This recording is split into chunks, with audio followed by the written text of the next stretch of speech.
వందనాలు.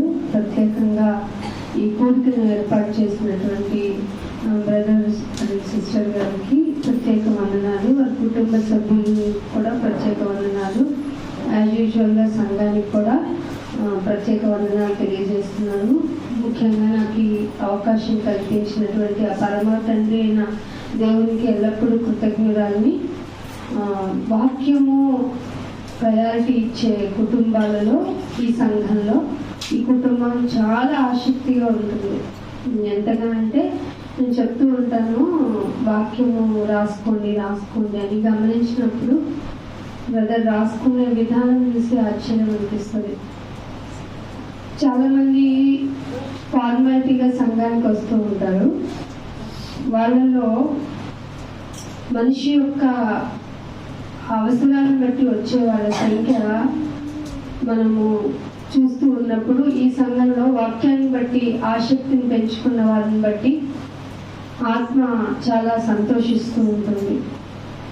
ఈ విధానంలో మీకు దేవుని గురించి పరిచయం చేయాలి అనుకున్నప్పుడు ద్వితీయోపదేశ కాండము 10వ అధ్యాయము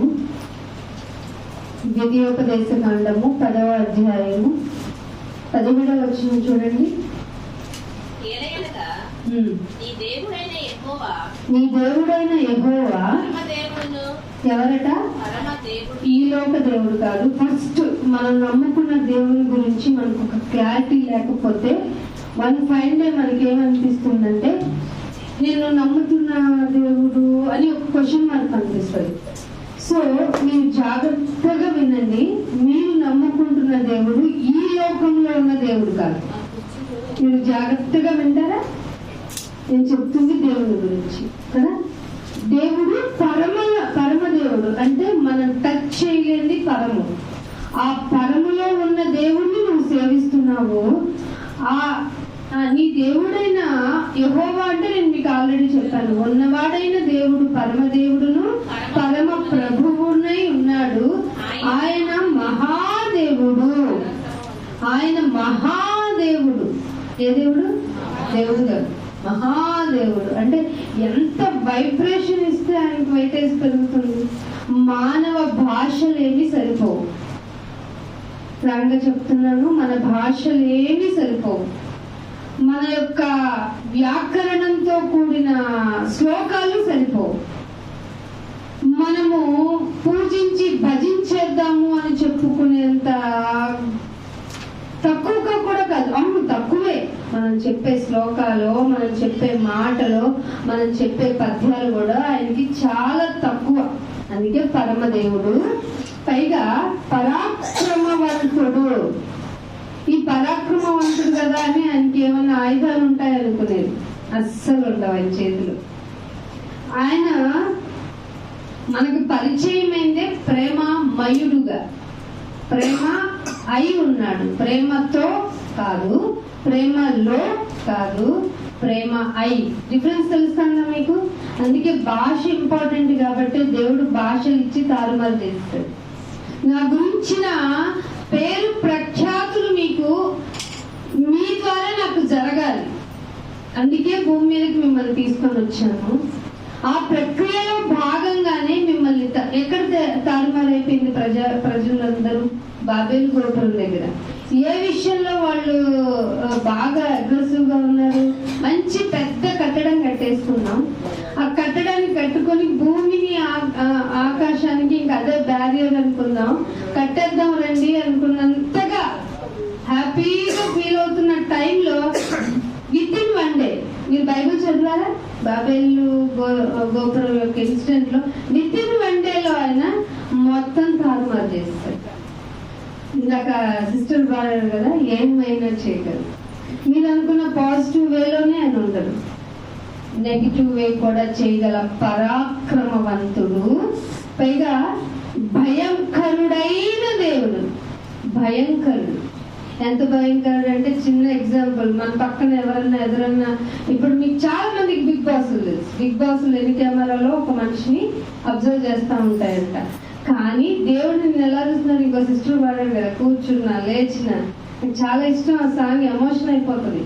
ఎలా చూస్తుంటాడు ఆ సాంగ్. ఆ పద్ధతి మనల్ని చూస్తున్న విధంలోనే, ఆయన మనల్ని ప్రొటెక్ట్ చేసే విధంలో ప్రపంచంలో ఎవరున్నారండి ఇట్లాగా? ఒకరోజు ఎలా ఉన్నావో అని క్షేమంగా అడుగుతారు, రెండో రోజు బాగున్నావా అని ముక్తసరిగా అంటారు, మూడో రోజు తప్పదు కదా అని చేస్తారు, నాలుగో రోజు పట్టించుకోరు, ఐదో రోజు నువ్వెవరో తెలీదు, ఆరో రోజు నువ్వెవరికి గుర్తుండవు, ఏడో రోజు కథ సమాప్తం.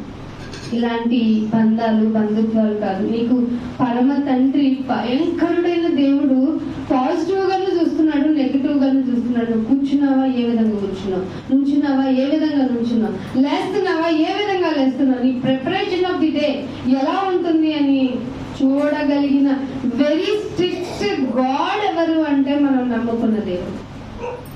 భయపడాలి, వణకాలి.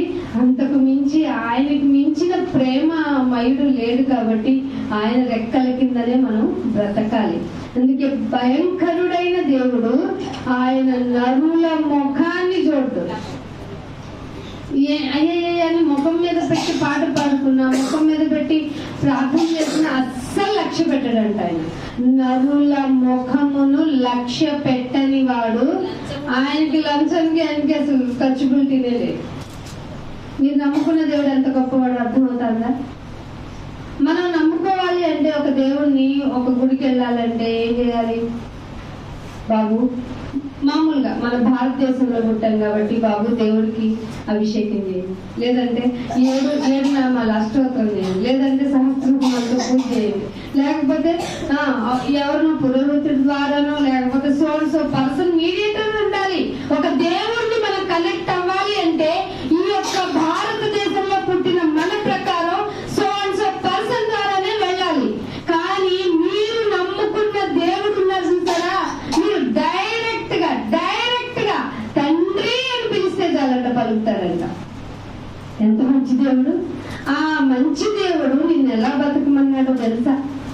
జాగ్రత్తగా బ్రతుకు, నువ్వు లోకంలో ఎక్కువ ఏది ఆశించక, నేను ఇస్తానండి, నేను చూసుకుంటాను, నీకు కొన్ని లోట్లు జరుగుతాయి, అది ఎవరి వల్లే జరుగుతాయో కూడా నీకు తెలియజేస్తాను, నువ్వు ఎలా ఉండాలో చెప్తాను, ఎలా ఉంటే నీకు ప్రాఫిటబిలిటీగా ఉంటుందో చెప్తాను, ఉండకపోతే హౌ ఇట్ ఈస్ డేంజర్ అనేది కూడా చెప్తాను.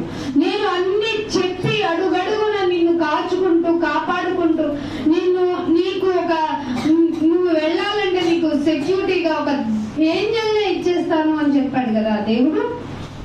అలాంటి దేవుణ్ణి, ఆ దేవుడు ఏమడుగుతున్నాడు చూడండి. ఏప్రిల్కి రాసిన పత్రిక 11వ అధ్యాయము 6వ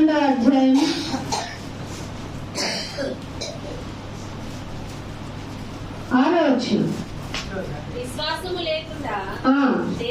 దీనికి ఏం కావాలంటండి? మీ పూజా సామాగ్రి అక్కర్లేదు, మీ డ్రెస్సింగ్ అక్కర్లేదు, మీ కెపాసిటీ ఆఫ్ వర్షిపింగ్ అక్కర్లేదు. అంటే దాన్ని ధనరూపంగా మార్చేసి ఎంతగా ప్రైడ్ చేస్తారో అవసరం లేదు. ఏం కావాలట? విశ్వాసము. ఇది చాలా మందికి ఈ రోజుల్లో లేదు కాబట్టి మళ్ళీ గుర్తు చేయాల్సి వస్తుంది. విశ్వాసమును బట్టి అతనితో వాగ్దానం చేసిన వాళ్ళు చదువుతుంది 11వ వచనం. విశ్వాసమును బట్టి శారాయికి వాగ్దానం చేసిన వాడు నమ్మదగిన వాడు. అంటే నథింగ్ నుంచి ఎవ్రీథింగ్ క్రియేట్ చేయగలిగిన ది మోస్ట్ పవర్ఫుల్ గాడ్ ఏంటి ఏం చెప్తున్నాడంటే, మేము విశ్వాసమును బట్టి శారాకి నేను ప్రామిసింగ్ చేశాను, వచ్చే ఏడాదికి సో ఫ్రూటిఫుల్ గా నువ్వు బ్లెస్ అవుతావు అన్న ఆ దేవుడు ఏం చెప్తున్నాడంటే, నమ్మదగిన వాడు కనుక గతించినదైనను గర్భము ధరించుటకు శక్తి పొందెను. సో ఆవిడికి అలా చేశారు కదా. 6వ వచనంలో ఏమంటారు చూడండి. విశ్వాసము లేకుండా దేవునికి, అంటే నాకు ఇష్టం అంటే నేను నిన్ను ఇష్టపడాలంటే ముందు నీకు విశ్వాసం ఉండాలి. ఇది లాజిక్. మన దేవుడి దగ్గర, మనం ఒప్పుకున్న దేవుడి దగ్గర, మనం నమ్మిన దేవుని దగ్గర ఏం కావాలి? అది ఎక్కడ ఎంత బరువు? నువ్వు నమ్ముకున్నంత బరువు. అర్థమైందా? విశ్వాసం లేకుండా దేవునికి ఇష్టమై ఉండట అసాధ్యము. నువ్వు వస్తున్నావు దేవుని దగ్గరికి అంటే ఆయన ఉన్నాడు. ఇది నేను వచ్చేస్తున్నాను అంటే ఉన్నాడా అని రాకూడదట. ఆయన ఉన్నాడని తన్ను వెదకు వారికి ఫలము దయచేసేవాడని నమ్మవలను కదా, ఊరికి రాకూడదు కదా. చాలా మంది బయట ప్రార్థనలో లేకపోతే కోరికలో పెట్టుకున్నప్పుడు చాలా మంది వచ్చేస్తూ ఉంటారు. ఎందుకు రావాలో చెప్పాడా బైబిల్లో? విశ్వాసము వెరీ ఇంపార్టెంట్. ఈ దేవుణ్ణి నమ్ముకోవాలంటే నీకు కావాల్సింది విశ్వాసము లేకుండా దేవుడికి ఇష్టంగా ఉన్నాను నాయన చెప్పుకోవడం. పైగా వచ్చేటప్పుడు ఏమనుకుని రావాలి? నువ్వు ఉన్నావు నాయనో, నా చుట్టూ ఆవరించి ఉన్నావు నాయనో, నాకు భయంగా ఉంది, అబద్ధం ఎట్లా ఆడను, దొంగతనం ఎలా చేయగలం, బూతులు ఎలా చెప్పగలం, ఒక అసహ్యమైన పనిని ఎలా చేయగలం? చుట్టూ ఆవరించున్నావు కదా. ఇది కదా విశ్వాసం. భయం ఉండాలి కదా. విశ్వాసము కలవాడైతే నేను ఉన్నానని అనుకోవాలి. పైగా నువ్వు వెతుక్కుంటూ వచ్చేసావు కదా ఇక్కడికి, ఫలం ఇస్తాడు. నువ్వు అనుకున్న ఫలం ఇస్తాడు. మనో అభిష్టాన్ని కూడా నెరవేర్చగలడు ఆయన. ఇన్ని మొక్కు ఇన్ని చెయ్యి అలా అనుకోనక్కర్లా. వెతికావా ఫలం దొరికేస్తుంది అంతే. ఎంత ఈజీ అండి వర్షిపింగ్. ఇక్కడ ఆరాధన చేసుకోవడం ఒక భక్తి గల, నేను దేవుడిని నమ్ముతున్నాను, ఆ దేవుడి యొక్క కెపాసిటీ ఏంటో చెప్పాను. బలవంతుడు ఫస్ట్ ద్వితీయోపదేశ ఖండంలో చెప్పాడు కదా, మహాపరాక్రమశాలి మహాదేవుడు. ఆ దేవుడు ఉన్నాడని తన్ని వెతికే వారికి ఫలం దయచేస్తాడని హోప్ఫుల్ గా. అందుకే శారాన్ని ఇంటరప్ట్ చేయించాను. శారమ్మ గారు ఎన్ని సంవత్సరాలు?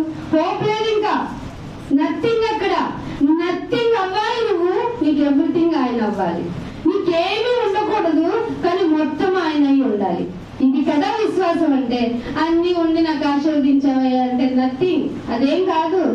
ఏమీ లేదా, సరే నేను వస్తాను అంటే నువ్వు ఒంటరిగా ఉన్నావా, నేను నీకు తోడు ఉంటాను. చాలా మంది మాకెవరు లేరు, ఈ బాధలు వదిలేయండి. మీరు ఎవరి మీద ఆధారపడాలి అంటే ఆ పరమ తండ్రి, ఆయన దేవుడు అన్న ఆయనకి ఆయనే తన సొంతంగా చెప్పుకున్న మాటలేంటో తెలుసా? నేను మీకు తండ్రినిరా, మీరు నాకు బిడ్డలు అని చెప్పాడు. ఎక్కడ ఏ సందర్భాల్లో ఏ గ్రంథాల్లో ఇటువంటి రిలేషను మనుషులకి దేవునికి మధ్య లేదు. ఎంత గొప్ప తండ్రి అండి మన తండ్రి. అందుకే ఒక మాట చూపిస్తాను. కీర్తన 38వ కీర్తనలు 38వ కీర్తన 20వ వచనం. మేలునకు ప్రతిగా వాడు కీడు చేయుచున్నారు, నేను ఉత్తమమైన దాన్ని అనుసరించున్నందుకు. ఎందుకట మేలునకు ప్రతిగా వారు కీడు చేయుచున్నారు. ఎవరంటే పై వచనంలో చూడండి, నా శత్రువులు చురుకైన వారు బలవంతులు నిన్నే కమ్ముగా నన్ను ద్వేషించేవారు ఒకళ్ళ అనేకులు ఉంటారు మనకి. మీకు నిజదేవుని నమ్మకుంటే నీకు కారణం లేకుండా ద్వేషించే వారి సంఖ్య పెరుగుతుంది. సో మేలులకు ప్రతిగా నువ్వు మేలేమన్నా చేసావు. ఎందుకంటే దేవుడు ఇక్కడ నీకేం నేర్పిస్తాడు? అమ్మా, ఎట్టి పరిస్థితుల్లో బాధని ఒకరి యొక్క భారానైనా నువ్వు భరించి కానీ నువ్వు మాత్రం ఎవరిని బాధ పెట్టకు అని చెప్తా. అలాంటి వాళ్ళకి నువ్వు మేలు చేస్తే ప్రతిగా వాళ్ళు కీడే చేస్తారు.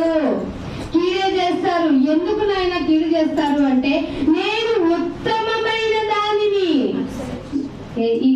ఈ ఫ్యామిలీ ఏమెంచుకునేది, ఈ సంఘం ఏమెంచుకునేది? ఉత్తమమైనది. మీకు బాగా అసలు నిద్రపోయేటప్పుడు మీరు లేచినప్పుడు పవర్ఫుల్ గా ధైర్యంగా అసలు ఇన్సెక్యూరిటీ ఏమీ లేకుండా ఉండాల్సిన మాట ఇది. ఉత్తమమైన దానిని అనుసరించుతున్నాం. మనం ఏం అనుసరిస్తున్నాం?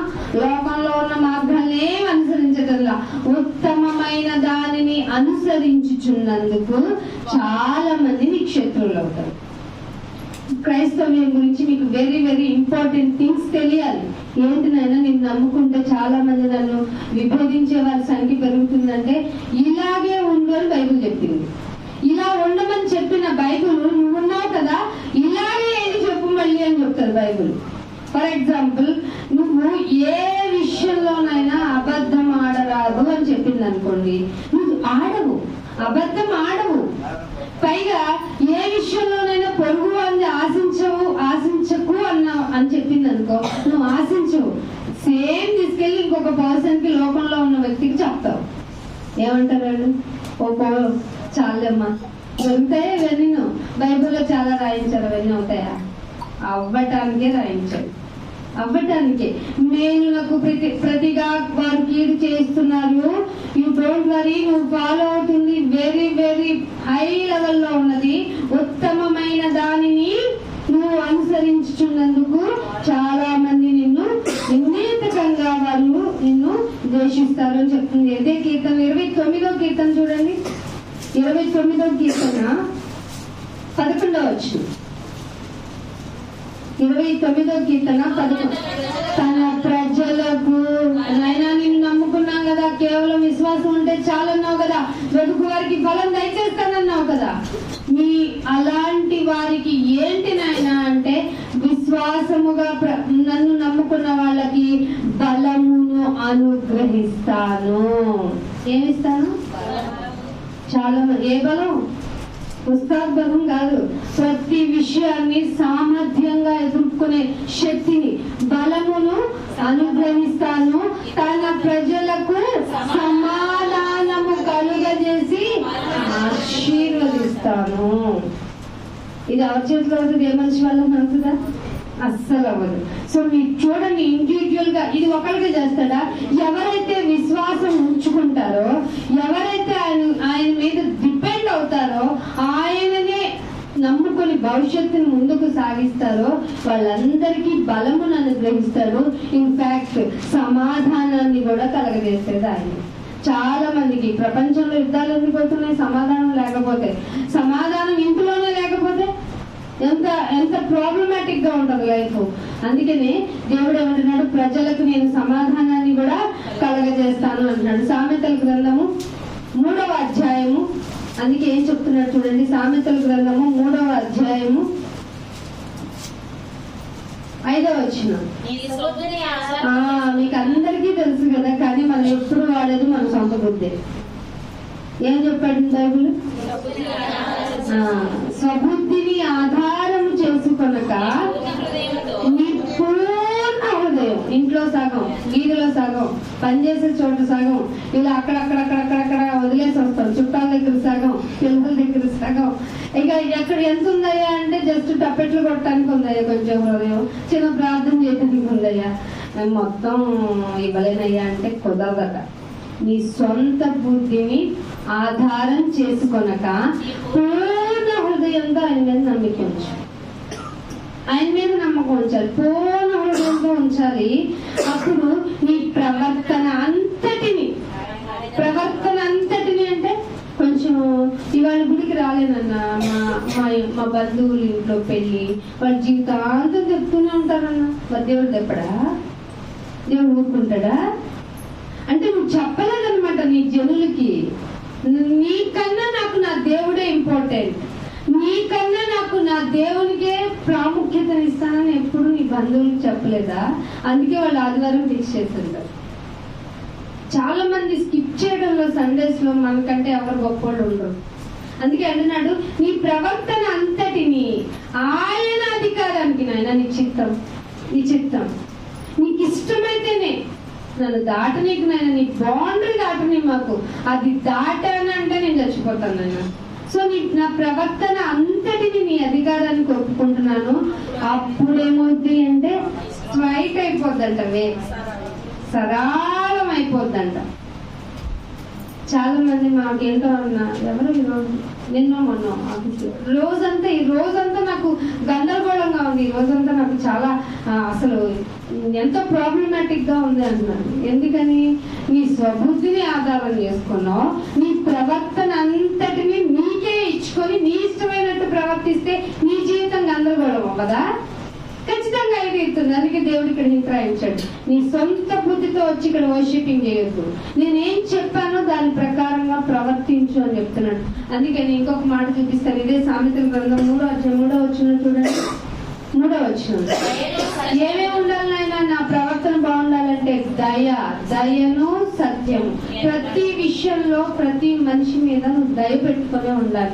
అసలు నీకు నీవే దయగా ఉండాలి. అమ్మని చూస్తే నాకు జూనియర్ సారమ్మలాగా కనపడుతుంది. పేరు మర్చిపోతా ఉంటాను, ఏమనుకోవద్దు. అన్నం చూస్తే జూనియర్ అబ్రహం గారి లాగా ఉంటుంది. సాత్విక అసలు వాళ్ళు నాకు తెలిసి చాలా తక్కువ స్కిప్పింగ్ చేయడం. కొన్ని ఫ్యామిలీస్ ఉన్నారు అసలు మానుకోరు. వాళ్ళలో ఈ ఫ్యామిలీ కూడా మంచిగా ఎక్కువ దేవుని దగ్గరికి ఉంటారు. ఎంత సాఫ్ట్ గా ఉంటది. అబ్రహం గారు వెనకపోయినట్టు పోతా ఉంటది ఆవిడ. నాకు అప్పుడప్పుడు ఆటోలో కలుస్తూ ఉంటాను. ఇంత దయగా ఇంత సాత్వికంగా ఉండండి. వీళ్ళ కుటుంబాల్లో ఏలేదు ఎవరు? వీళ్ళ ప్రవర్తన ఎవరికి ఇచ్చారు? అప్పుడే బాగుంటది. అందుకే ఫ్యామిలీ అంతా ఇక్కడ ఉంది. అందుకే వాళ్ళు చూడండి నెమ్మదిగా కనపడతారు మీకు, మనం కనపడం హరిగా ఎందుకంటే మనం సగం ఇక్కడ సగం అక్కడ. కొత్తగా అయితే ఏం చెప్పాం, పిల్లలకి అసలు వదిలేసేస్తాం. ఎందుకు? ఏమిచ్చి? ఫోన్ ఇచ్చి. ఏమంటున్నాడు ఇక్కడ? దయను సత్యమును ఎన్నడూ నిన్ను విడిచిపోనీయద్దు.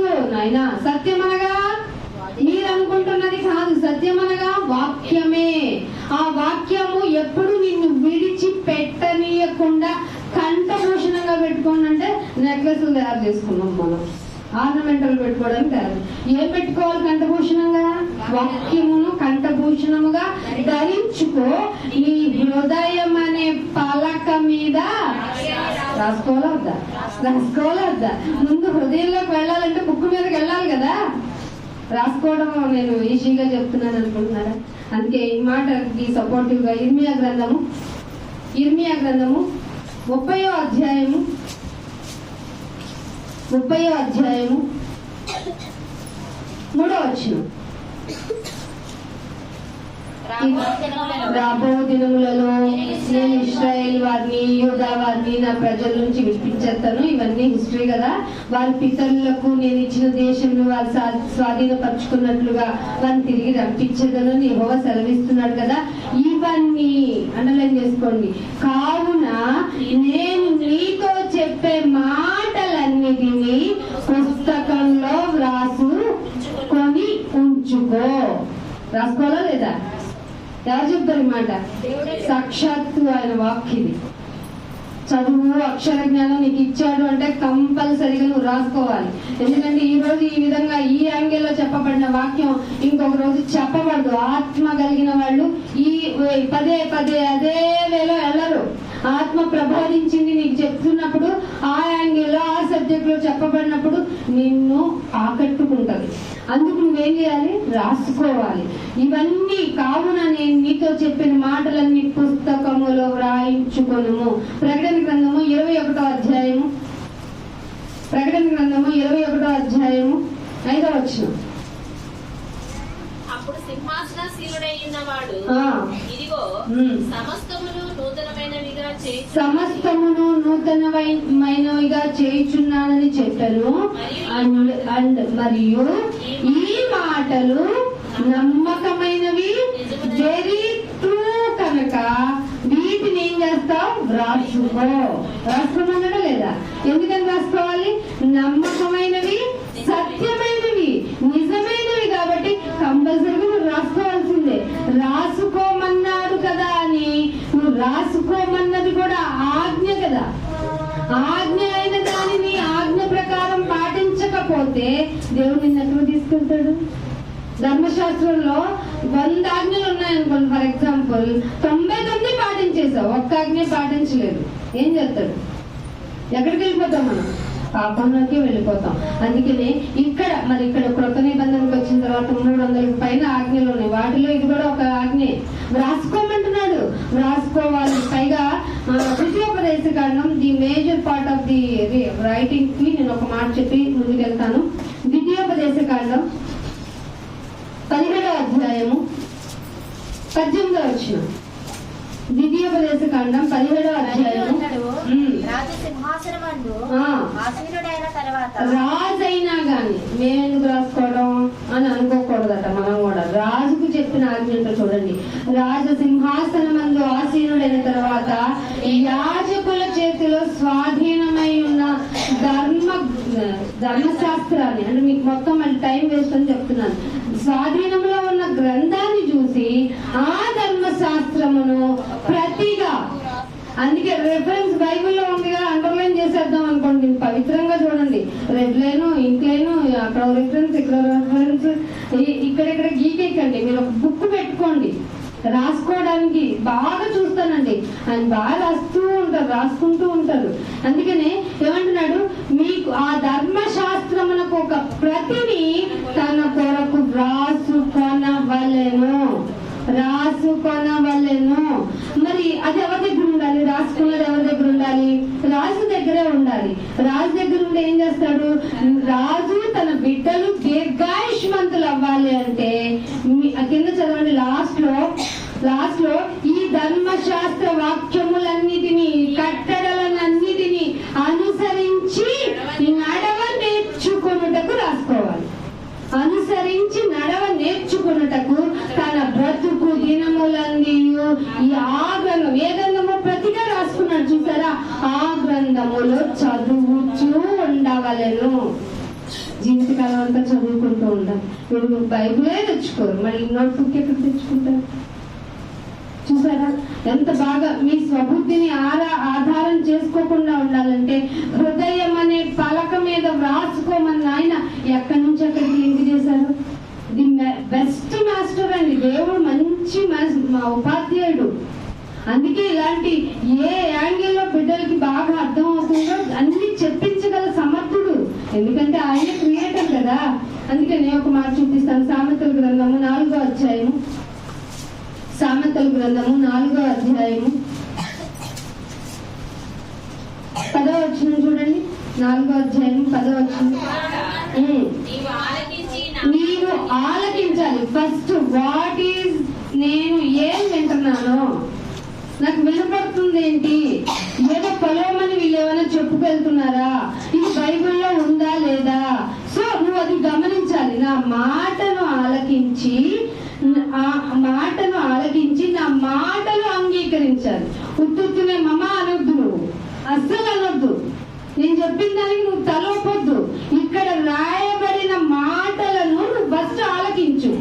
ఆలకించిన తర్వాత అంగీకరించిన ఏమైపోతావు అంటే మనమేమి హ్యూమన్ జీనోమ్ ప్రాజెక్ట్ కి లక్షల కోట్లు కట్టక్కర్లేదా?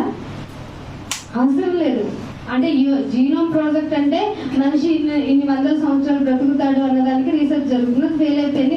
ఇప్పటికీ ఇంకో ప్రాజెక్ట్ పెట్టి మళ్ళీ సవాలు రాసేస్తున్నారు. కానీ దేవుడు ఏం చెప్పాడు, మీరు నా మాటలు విని అంగీకరిస్తే చాలు. దీర్ఘాయుష్మంతులు అంటే మీరు ఎంతకాలం ఉండాలని భూమి మీద? మీరు అనుకునే దీర్ఘాయుష్ కాదు ఇది. యుగాలు దేవునితో కలిసి ఉండే దీర్ఘాయుష్మాన్ భవ అంటాడు చూసారా. అది ఇంకొక మాట, ఇదే సామెతలు 14వ వచనం చూడండి. సామెతలు 4వ అధ్యాయం 14వ వచనం. భక్తిహీనుల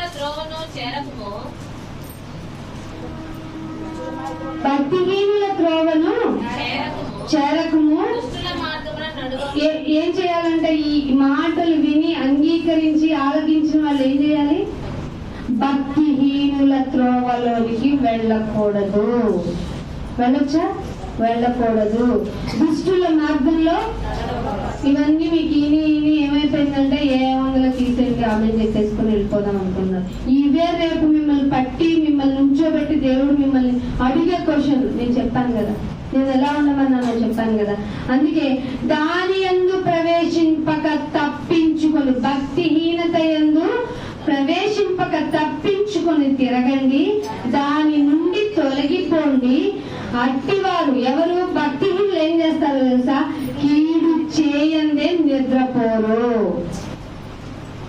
ఇది భక్తిహీనతలో మెయిన్ ఏముంటదంటే కీడు చేసేస్తారు ఈజీగా.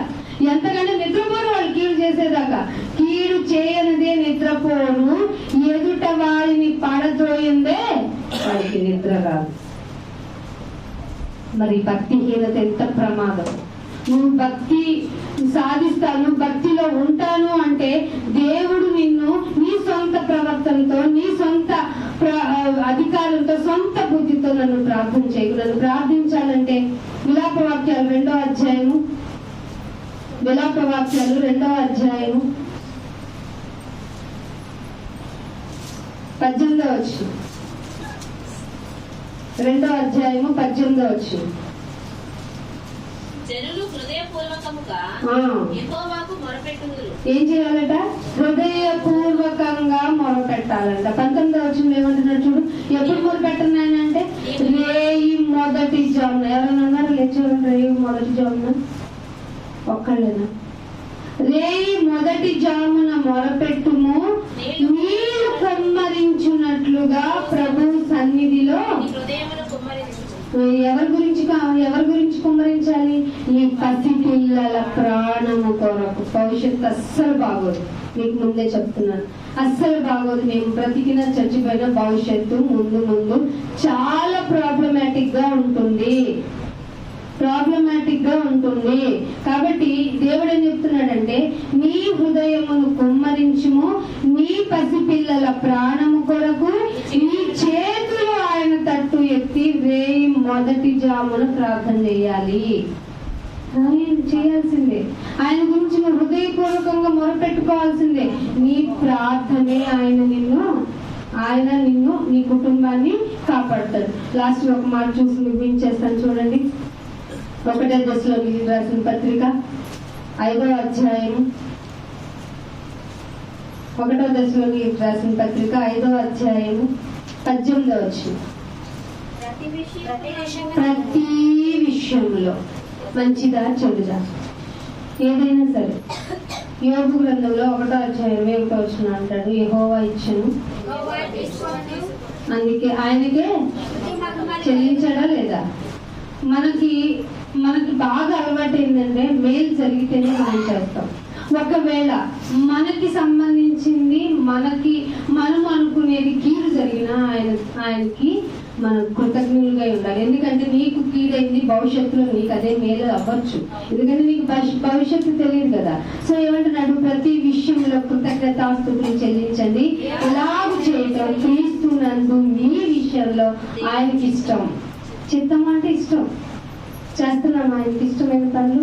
అందుకనే ఫిలిప్పీయులకు రాసిన పత్రిక 4వ అధ్యాయం 6వ వచనం.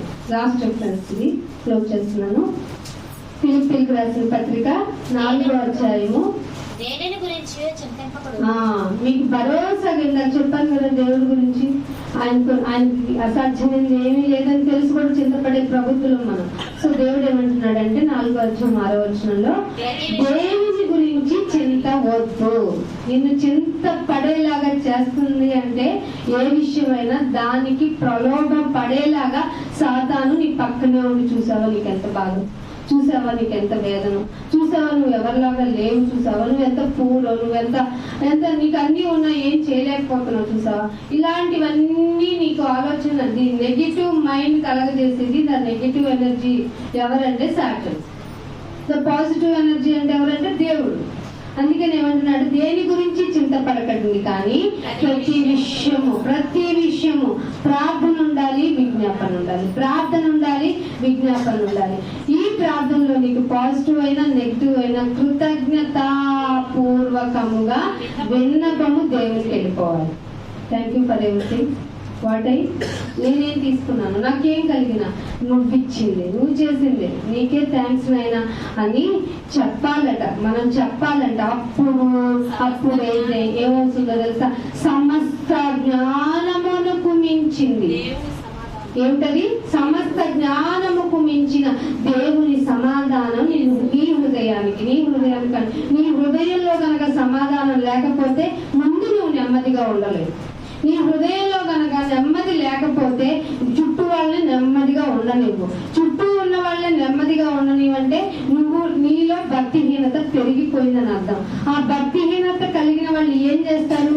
కీడు చేయందే నిద్రపోరు. సో ఇంత డేంజర్ జోన్ లోకి వెళ్లే ప్రమాద గంటికలు మన లైఫ్ లో జరుగుతాయి. కాబట్టి ప్రతి విషయంలో మనకు ఏముండాలి?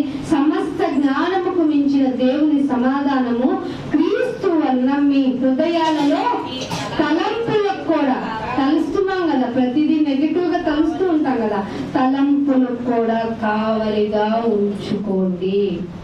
సో సో మీరేం ఆలోచిస్తున్నారో, ఏం చేసుకుంటున్నారో, ముఖ్యంగా ఈ ఫ్యామిలీకి నేను చెప్తున్నాను, మీరు ఏం చేసిన ప్రతి విషయంలో దేవుని వైపే చూడండి, ఎవరి వైపు చూడద్దు. వాక్యాన్ని చూడండి, వాక్యాన్ని రాసుకుని వాటి ప్రకారం కుటుంబాల్లో మీరు చక్కగా మీ కుటుంబాలతో కలిసి ప్రార్థన చేసుకోండి. పాజిటివ్ అయిన నెమ్మది కలగజేసేది ఆయనే. సో ఇటు ధన్యత ముఖ్యంగా ఈ కుటుంబానికి, మనకి అందరికీ దేవుడు దయచేయాలని కోరుకుంటూ ఇంతటితో నా మాటలు ముగిస్తున్నాను. ప్రార్థన చేసుకుందాం. మీరు ఎంత గొప్పవారో మేము నమ్ముకున్నాం.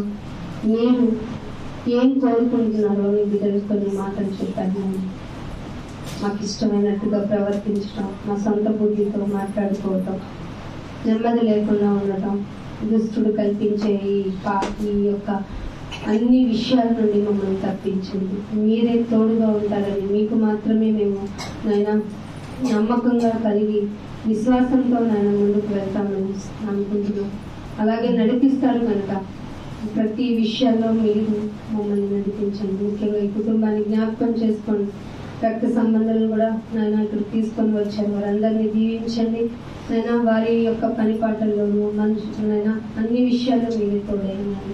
ఈ కుటుంబానికి కావాల్సిన మనో అభిష్టాన్ని నెరవేర్చండి. వీటికంటే ముఖ్యంగా పరలోకంలో స్థానం కావాలంటే ఇక్కడ మేము తర్ఫీదు పొందాలి కనుక నాయన కష్టమైన, నష్టమైన, బాధ అయినా, వేదనైనా, శ్రమైన ఏదైనా తట్టుకునేటువంటి అనుభవ జ్ఞానం మాకందరికీ ఈ కుటుంబాన్ని కూడా దయచేయమని కోరుకుంటూ యేసుక్రీస్తు వారి అతి పరిశుద్ధమైన నామమున ప్రార్థన అడిగి వేడుకుంటున్నాను తండ్రి.